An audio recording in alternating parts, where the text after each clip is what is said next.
এই তো টমেটো মাখাবো হাতে, পেঁয়াজ কুচি মরিচ কুচি সুন্দর করে লবণ দিয়ে ডলে নিচ্ছি। এখন একটু সরিষার তেল দিয়ে দেবো।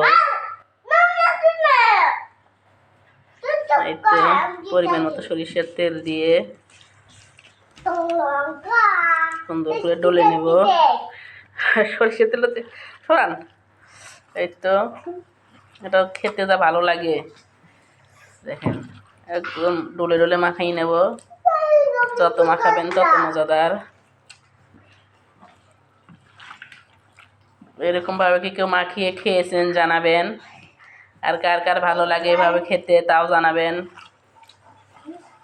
এই তো দেখুন কত সুন্দর কালারটা, কত সুন্দর হয়েছে দেখতে, যেরকম সুন্দর খেতে সেরকম মজাদার। দেখেন একবার খেয়ে দেখবেন আপনারা এইভাবে।